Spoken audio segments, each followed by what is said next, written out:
জমির দলিল তো আপনার নামে, আপনার তো কোনো টেনশনের কারণ নাই। জি ম্যাডাম, মোড়লরা কিন্তু জমিটা দখল করে নিছে, কোনোভাবেই দিচ্ছে না, এবং কি ভুয়া একটা দলিল করে নিছে। ঠিক আছে, আপনি আবার কোথাও সই করেননি তো? না, আমি কোনো সই দিই নাই। আপনি জমিটা বিক্রি করবেন? জি, বিক্রি করতে চাই, কিন্তু মোড়লরা তো দখল দিবে না। দখল কেমনে নিতে হয় ওটা আমি জানি, আপনি খালি কোন জমিটা বিক্রি করবেন কি? আমি করবো বিক্রি। কত টাকায় বিক্রি করবেন? এই আপনারা খুশি হয়ে যে দাম ধরবেন। আমি আপনার 5 লাখ টাকা দেব। 5 লাখ টাকা? আলহামদুলিল্লাহ, আমি রাজি আছি। তাহলে টাকা পয়সা নিয়ে সোহাগের নামে জমি রেজিস্ট্রি করে দিন। ম্যাডাম, যদি মোড়লরা কোনো ঝামেলা করে? যদি কোনো ঝামেলা করে তারপর আমি দেখব। আর আমি তো আপনার সারাক্ষণ পাশাপাশিই আছি।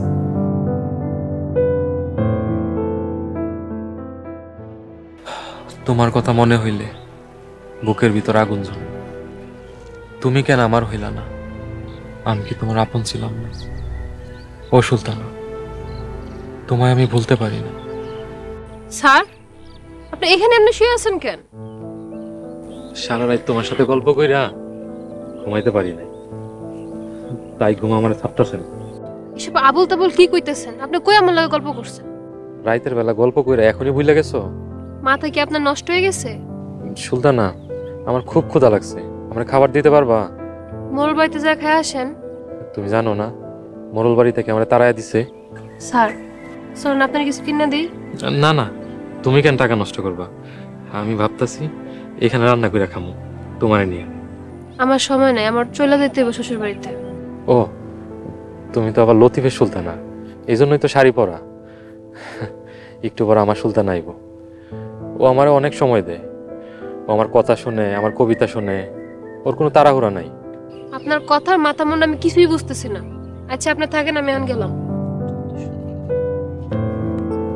সুলতানা, তোমার ব্যবহারে খুব কষ্ট পাইলাম, কষ্ট বুকটা ঠাস ঠাস করতেছে।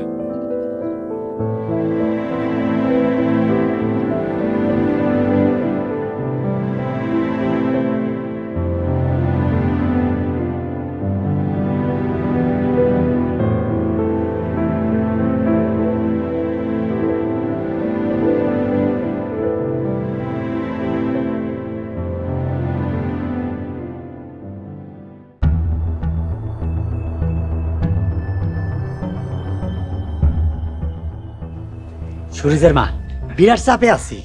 কি এর চাপ? আম্মা, পুলিশ জাম গুপিছে লাগছে, তুমি জানো না? রিমার জামাই আমাকে নামে মামলা করছে। রিমার জামাই গোপরে হামলা করতে গেছিলেন কেন? হ্যাঁ, এই লেগেই তো মামলা করছে। সুলতানারে নিয়ে গেছে, এর লেগে তো হামলা করছে ওর উপরে। সুলতানারে নিয়ে যায় না, সুলতানা নিজের ইচ্ছায় গেছে। তোমার না কইছি এইসব বিষয়ে কথা কইতে না, আর একটা কথা কইলে ডিসিশন নিয়ে নিমো। আমার কথা শুনেন নাই দিকেই তো আজকে আপনাকে এই দশা। সুরজ, তোরা আমি অন্যখানে বিয়া করাম।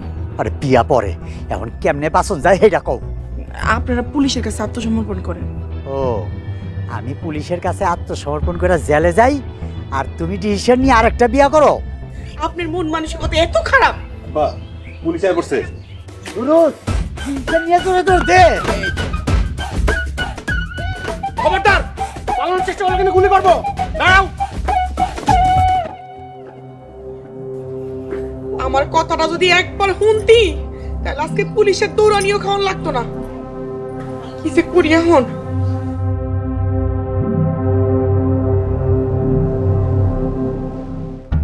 কে কই আসো? আয়া দেখা যাও, মোরল বাড়ি ধ্বংসের মাথা আইছে।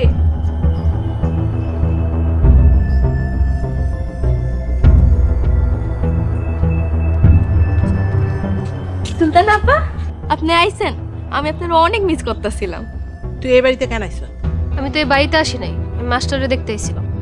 মোরল বাড়ির মাথা কাইটা অহন এই বাড়িতে আইছো কেন? মোরল বাড়ির মাথা থাকলে তো কাটমু, পরের জমি দখল করে জমিদারি কর। একটা থাপ্পড় দিই।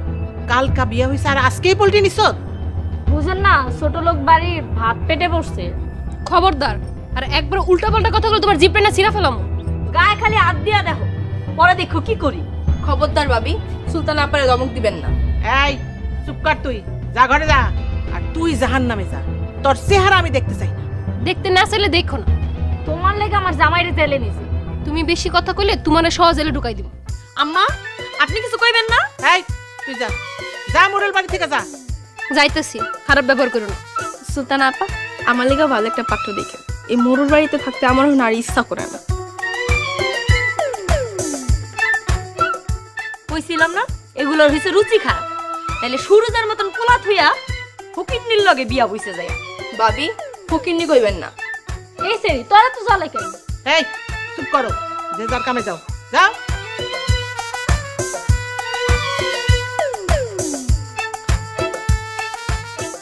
আমি যত যন্ত্রণা নিয়ে বাস করি।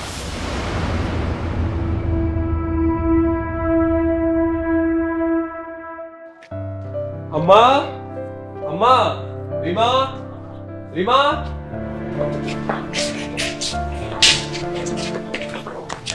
সোহাগ তুই আইসোস? হ্যাঁ মা, রিমা, ওই যে তোমার জমি বিক্রি করার টাকা দিয়েছিলাম, তাহলে 5 লাখ টাকা নিয়ে। 5 লাখ টাকা? এত টাকা দিয়ে তুমি এখন কি করবা? লিয়াকত চাচা জমিটা কিনা ফেলাইছি। আলহামদুলিল্লাহ, যাবো মা, ঘরের থেকে টাকা নিয়ে আসো। আম্মা, আব্বা এলে কইও জমিটা কিনা ফেলাইছি। আচ্ছা কমুনে, তোর আব্বাই হলে অনেক খুশি হইব। হ্যাঁ, বড় লোকের সব জমি আস্তে আস্তে কিনা হবে।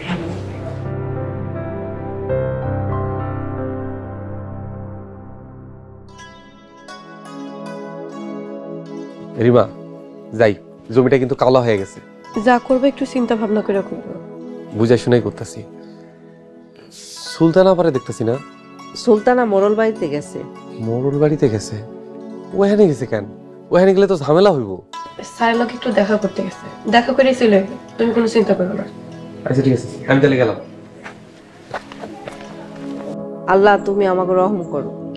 আল্লাহ রহমত সবসময় আমগো লগে আছে আম্মা। চলো বৌমা, গিয়ে রান্না করি।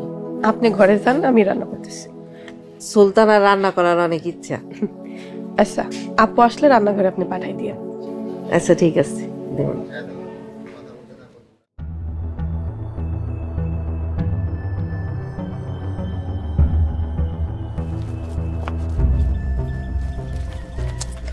দাদা ভাইজান, আমাকে বাঁচান। কারা তোরা? যেটা পুলিশ আমাকে ধরে নিয়ে দিছে। তো করে পুলিশে খোঁজতাছে কেন? সুলতানার ওই ছোট লোকগুলা নিয়ে গেছে, তাই ওগরে মারতে গেছিলাম। যেটা ওরা মামলা করছে, বেল্লালে পুলিশে ধরে নিয়ে গেছে। পুলিশ আমাকে দুজনরা খুঁজতেছে। রিমারে নিয়ে গেল, সুলতানারও নিয়ে গেল। তোরা এই মোরল বাড়ির একেবারে পচাই ফেলাইছ। এই মোরল বাড়ির 150 বছরের ঐতিহ্যকে তোরা একেবারে মাটির সাথে মিশাইতেছ।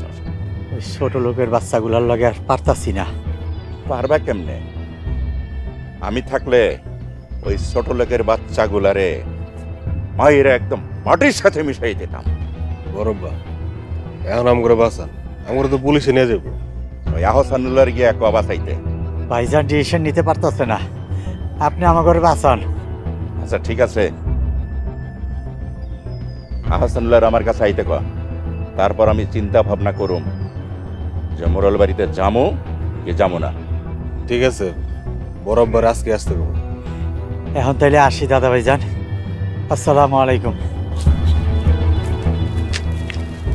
মোরল সাহেব, এখনই চলে যেতেন? আরে না, এত সহজে গেলে ওরা আমার হালকা মনে করবো, এত সহজে যেমন যাইব না। ওই আহসানুল্লাহ যেদিন আইসা আমার পা ধইরা বৈশা থাকবো, সেই দিন আমি যাবো।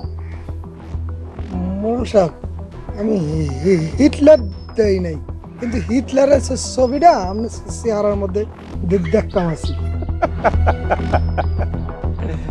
কারেক্ট। আমার নাম মোরল আসগর।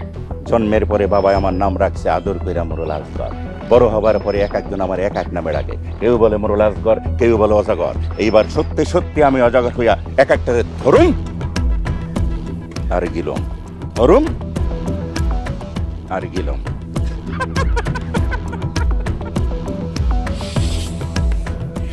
বুঝলি? আয়।